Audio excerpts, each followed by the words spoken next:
Hey, welcome back to my YouTube channel. This is Abby with Abby Reviews, and this is going to be my members only review of invite only Cabo San Lucas. Jesus Christ, that is not how you pronounce words. Mean things. That's not what that means. Invite only Cabo San Lucas, season 1, episode 4. The last time we were here, baby girl flipped head first over her ATV and everybody was crying and snotting. So we're going to see what happened. Let's get into the dramatizations, shall we? Okay, pause. So we start back out with Kamani has flipped over the top of this ATV. She's in extraordinarily amount of pain. Everybody is freaked out. They go to the hospital. They are there for hours. They are praying. They are bombarding heaven on her behalf. Grateful to God. Glory to God. She is wheeled out. She just has this brace on. She's very sore. There's nothing broken. She's just a little battered and bruised. She's able to walk out of the hospital on her own steam, and they released her. But they were there for some hours before that. And so, oh, Jesus, that was scary. Okay, pause. So in light of everything that happened, all hatchets with Kamani have been buried at this point. With Agu, with Emily, with Bianca, any petty disputes that they have had, this has put them into perspective, and everybody is in a good space at this juncture. For now, because you know niggas. Okay, pause. So it's the next day. Kamani is woken up. She's like, her skin is torn up. She's very bruised. She feels like shit. I'm sure. And I'm sure that was what was going to happen after that kind of crash. It's always the next day when it's 10 times worse. I'm not sure how long she has to stay in the neck brace, but she is contemplating. She hasn't told her kids that this has happened to her. And she says, maybe I'll wait until tomorrow because, so I get another day healed so as to not stress the kids out too bad. And so now Bianca's birthday is the following day. And they're trying to see what Larry's going to do for Bianca's birthday because Bianca goes all out. It was a 3-day celebration for him. She just had a food truck at his house, and it was a 3-day celebration, da-da-da-da-da. And he talked about going to get a ring that she has at a jewelry store. And, of course, Malaku is like, I don't know if getting a ring for her is the best idea. Y'all already got a bunch of mixed messages about what it is that you're doing and what's happening between y'all. And then you're going to add a ring into this, like this is a promise ring or this pre-engagement or whatever the fuck. Child, this about to be some mess. I can feel it. Mess. You hear me? Mess. Because this nigga going to get this ring. Because he a messy queen too. Jesus. Pause. Oh shit, this is about to go down. So Larry is the epitome of mixed signals, and what he's doing with baby girl is not okay. So it's that night before her birthday. So he's like, come on, you and I by ourselves, we'll go on this little date to this Mexican bar that we went to. We'll get the beer, we'll eat, and we'll have a good time. He's like, because I want to be the first person to say happy birthday to her. And so he wasn't, but neither here nor there. So they go out, they have a good time, they're kissing, they're calling each other babe. He's telling her, I love you constantly. He hasn't given her the ring yet. So Malaku, Jermaine, and Agu are in Larry's room when he gets back.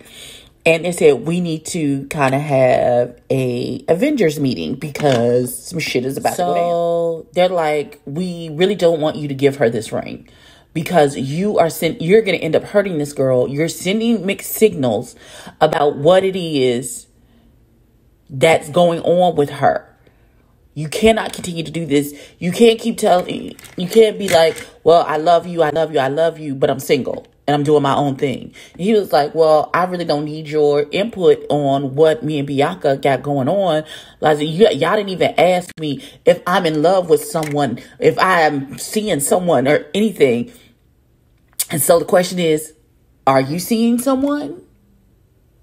Because if so, where is this person in this whole trip shit?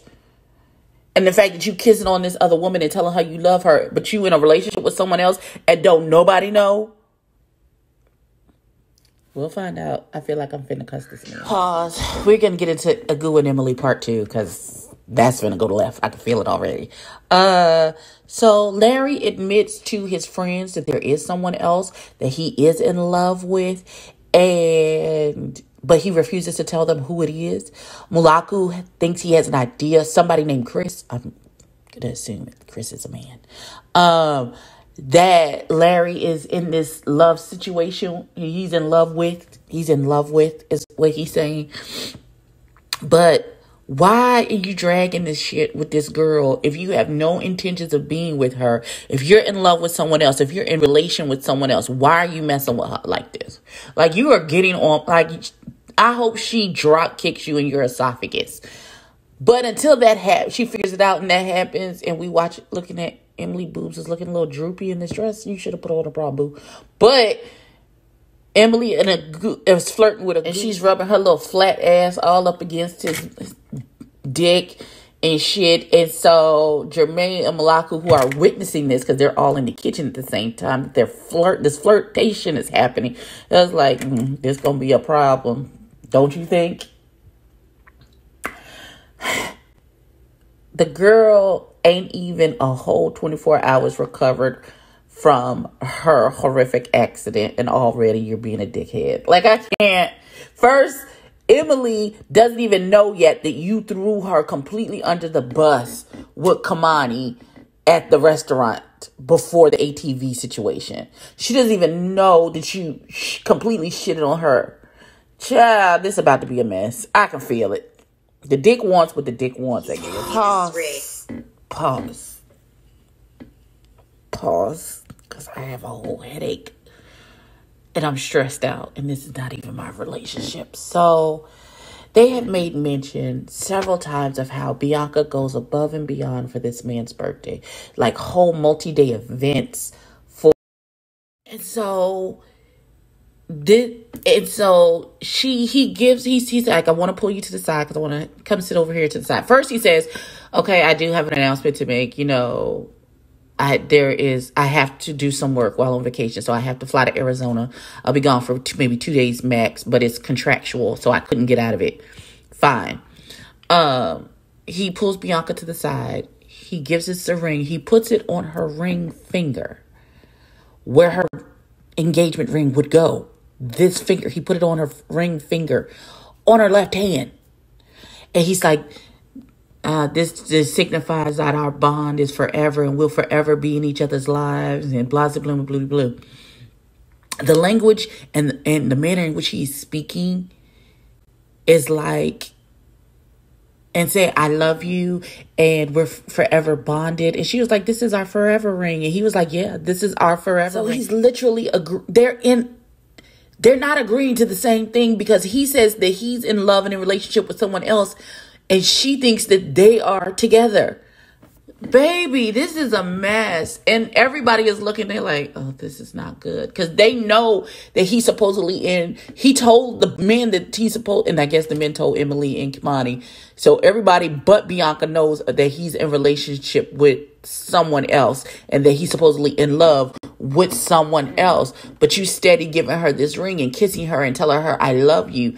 And why would you do this? And then for her to actually say, I'm in shock. I don't really know what to do or what to say. I want to cry because normally you don't ever give me anything for my birthday. I feel like I'm yelling. So you're spending thousands upon thousands of dollars. You're spending thousands upon thousands of dollars doing multi-day events for this man. And you mean to tell me it has never been reciprocated until now?